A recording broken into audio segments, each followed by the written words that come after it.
안녕하세요. 축진먹입니다. 맨유가 빌라 원정에서 2대1 패배를 당했고요. 빌라는 2경기 승리하면서 공식 경기 10연승, 정말 엄청난 페이스를 보여주고 있고, 여기서 가장 핵심적인 역할을 했던 선수는 모건 로저스. 얘기 안 할 수 없겠죠. 모건 로저스 글쎄요, 지금 도쿠가 부상으로 자리를 비운 상황에서는 현 폼만 따졌을 때는 프리미어리그 왼쪽 윙어 1항이 아닌가 라는 생각이 듭니다. 사실 모건 로저스는 전형적인 윙어 스타일로 분류할 수는 없긴 합니다. 공격형 미드필더 자리에서도 뛸 수 있기 때문에 여러 개 봐야 되긴 하는데, 어쨌든 지금 최근에 보여주고 있는 폼이나 득점력 이런 부분들은 어마어마하다. 이제 첫 골 장면에서 저는 이제 모건 로저스가 어떤 선수인지를 대표적으로 좀 볼 수 있었다고 생각을 해요. 맥긴이 공을 잘 지켜서 로저스 쪽으로 좀 주는데 공이 좀 높게 그리고 강하게 왔죠. 근데 로저스가 그걸 잘 지키면서 그 공이 좀 멀리 떨어지는데 어떻게든 살렸습니다. 근데 저는 이제 여기서 요로의 판단이 좀 아쉽다고 느꼈어요. 요로가 그 실점 상황에서 공이 좀 바깥으로 나갈 줄 알고 멀리서 좀 지켜보더라고요. 그리고 이제 요로가 뒤늦게 따라가게 되는데, 뒤늦게 따라가서부터는 너무 쉽게 벗겨졌다. 1대1 상황에서 사실 안쪽에 맨유 수비수들이 있었기 때문에 요로는 좀 바깥쪽으로 밀어내려는 듯한 자세만 취해주면 됐거든요. 근데 이제 요로가 거리 조절을 저는 조금 잘 못했다고 생각을 하는데, 그렇게 되면서 모건 로저스가 안으로 치고 들어가면서 슈팅할 수 있는 공간을 너무 쉽게 내주게 됩니다. 그러니까 안으로 들어오게 할 거라면 조금 더 바깥쪽으로 밀어내면서 슈팅각을 안 줬어야 되는데, 요로가 너무 쉽게 슈팅각을 주고 결국 실점하게 됐고요. 물론 로저스가 잘 찬 것도 있어요. 근데 요로가 그 수비 시퀀스에서는 기여한 게 1도 없습니다. 로저스가 어렵게 컨트롤해 놓은 공을 빠르게 따라가서 걷어낸다든지 수비 각도를 좀 만들어 놓는다든지 그런 부분들을 아예 하지 못해서 요로가 대인 수비에서는 좀 약점을 보였던 것 같습니다. 그리고 이제 그 다음 모건 로저스의 두 번째 골도 역시 클래스가 높았고요. 오늘은 가마차기 그 감이 제대로 맞아떨어졌다, 이렇게 볼 수 있을 것 같습니다. 그 다음 이제 맨유 쪽에서 좀 보자면, 맨유는 오늘 브루노 페르난데스가 전반전에 공을 잡다가 약간은 부상기가 있어서 나갔거든요. 그러고 나서 이제 중앙 미드필더에 리산드로가 들어오게 됩니다. 그리고 리산드로와 우가르테 3선이 구성되게 되는데, 여태까지 뭐 라이브 하거나 맨유 팬분들이 말씀하시는 게 리산드로는 3선 안 되나요? 이런 질문들이 많이 있더라고요. 근데 저도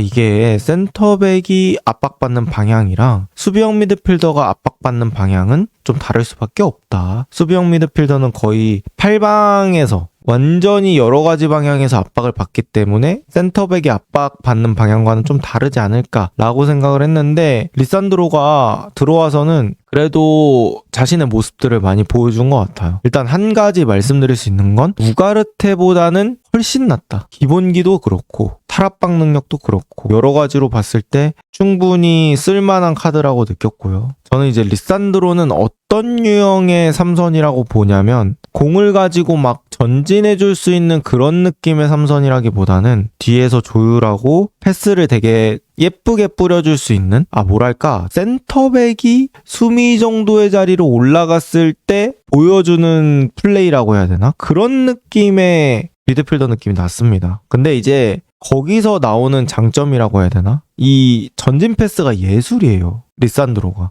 몸을 반쯤 열어놓은 채로 앞쪽으로 전진 패스 넣어주는 것도 좋고요. 그 다음에 기본적으로 이 패스의 강도가 매우 적절합니다. 너무 느리면 상대방이 끊기 쉽고, 너무 빠르면 우리 팀 선수가 받기 어려운데, 그 사이에 어떤 강도를 정확하게 딱딱 끊어가면서 잘 주는 것 같고요. 뭐 커팅 능력도 괜찮고 중거리 슈팅도 있는 선수이기 때문에 그런 부분도 충분히 좋다. 그리고 이제 맨유가 약간의 딜레마가 있었거든요. 루크쇼가 오랜 기간 동안 부상으로 너무 잘하다 보니까 리산드로가 복귀했음에도 불구하고 리산드로를 스토퍼로 출전시키기가 좀 어려운 상황이 됐죠. 그렇다고 해서 루크쇼를 윙백으로 쓰자니 부상 부담이 또 있고, 그러다 보니까 이 쇼와 리산드로를 같이 쓰는 방법이 뭐 없나? 리산드로를 스위퍼로 써야 되나? 근데 리산드로는 신장이 너무 작아서 스위프로 쓰기에는 또 가운데 헤더 싸움이 약해질 것 같고 그러다 보니까 고민을 했었던 것 같은데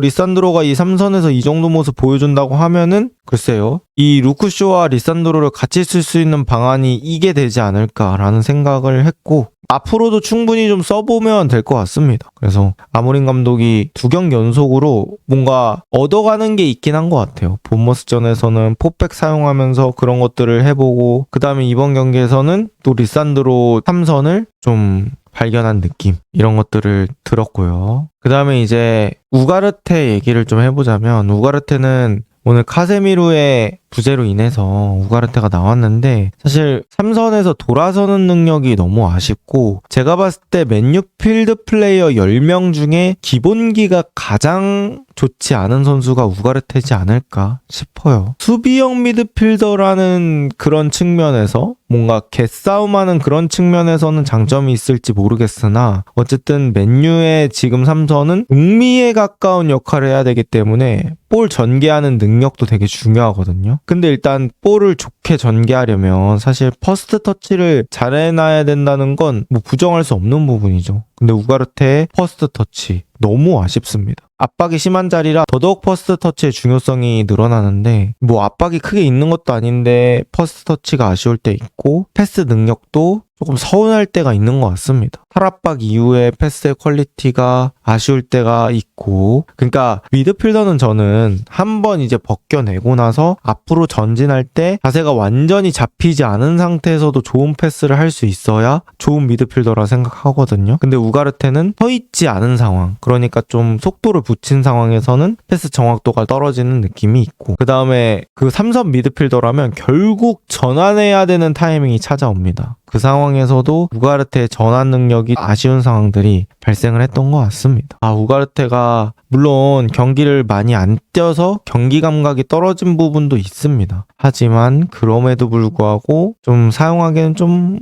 불안한 모습들이 있다. 이렇게 볼 수 있을 것 같고요. 사실 빌라가 요새 엄청 잘 나가고 있긴 한데 경기력적으로는 저는 맨유도 엄청 밀렸던 건 아니라고 생각해요. 그리고 이제 확실히 이 상성이 좀 있나 봐. 안 보이는 그런 상성이 있는데 이번 경기 제외하고 빌라가 원래 맨유와의 최근 26번의 홈 경기 그러니까 리그로만 따지면 단 한 번만 이겼대요. 그러니까 맨유를 자신들의 홈으로 불렀을 때 리그에서 빌라가 맨유 상대로 그렇게 전적이 좋지 못했던 거죠. 그런 거를 이번에 이겨내고 승리를 가져간 겁니다. 그 정도로 상성상 맨유가 빌라 상대로는 계속 좋았었는데 오늘 경기도 사실 모건 로저스가 아니었다면 맨유도 경기력적인 측면에서는 저는 꽤 괜찮아졌다고 생각을 하고요. 뭔가 테나와 말기에는 도대체 무슨 축구를 하려는 거지? 어떤 축구를 하려는 거지? 이런 생각이 있었다면 글쎄요. 아모림도 사실 우여곡절이 많았으나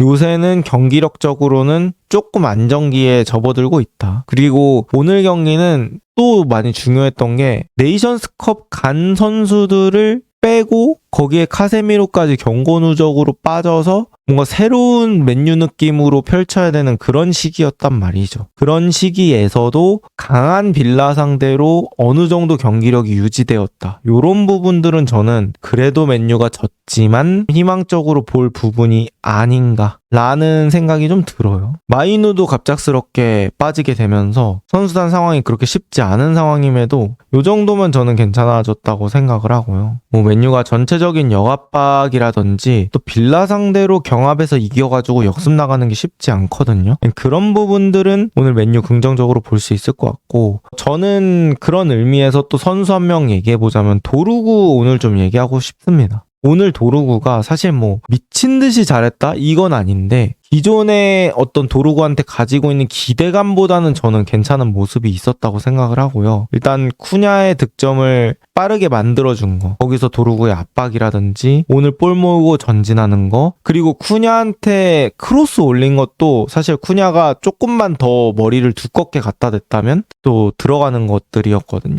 근데 오늘 사실 도루구가 그렇게 잘해줬기 때문에 또 경기력에 긍정적인 영향을 미치지 않았나라고 생각이 듭니다. 그 다음 뭐 이제 맨유 입장에서는 길면 한 달? 짧으면 2, 3주 정도는 이제 100%의 전력을 가지고 게임을 하기는 어렵기 때문에 오늘 경기에서 좀 교훈을 많이 얻으면 좋을 것 같아요.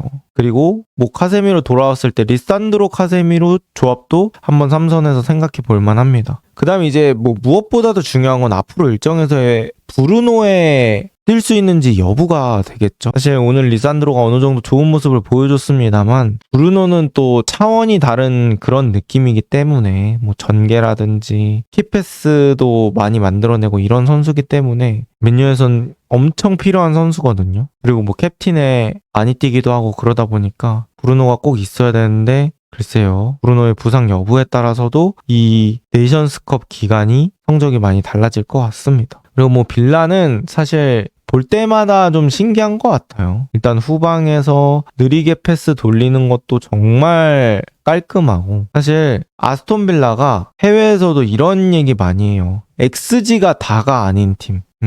빌라가 지금 XG 값이 18.1이에요. 그러니까 17라운드 했잖아. 7라운드 했는데 빌라 XG 값이 18.1. 그러니까 뭐 한 경기당 한 골 조금 넘기면 지금 빌라의 XG 값대로 하는 거예요. 근데 실제 빌라의 득점은 27득점입니다. XG에 비해서 8.9 정도 더 득점을 많이 하는 거예요. 근데 이러한 빌라의 득점 흐름에는 중거리 슈팅 능력, 그리고 슈팅 좋은 선수들이 많고 그런 부분들이 좀 반영되지 않나 싶고요. 확실히 XG로 뭔가 설명이 안 되는 팀입니다. 그리고 이제 놀라운 사실이 빌라가 지금 현재 공식 경기 10연승 중에 최근의 8연승은 전부 1점 차 승리예요. 이것도 상당히 눈여겨볼 부분인데 그러니까 빌라는 어떻게 보면 게임이 좀 기울더라도 많이 기울지 않는다는 뜻이에요. 그러니까 확 무너지지는 않는 팀이다. 무너지더라도 최소한의 그 경계선을 가지고 무너지는데 막판 집중력이 항상 다른 팀에 비해서 조금이라도 더 나은 편이라는 얘기겠죠. 그래서 빌라가 이것도 되게 진기록이다. 8경기 연속 이기는데 1점 차로 이기는 것도 이것도 제주예요. 그래서 빌라는 확실히 위닝 멘탈리티 살아있고 충분히 우승 경쟁할 만하다. 이렇게 얘기를 하면 될 것 같습니다.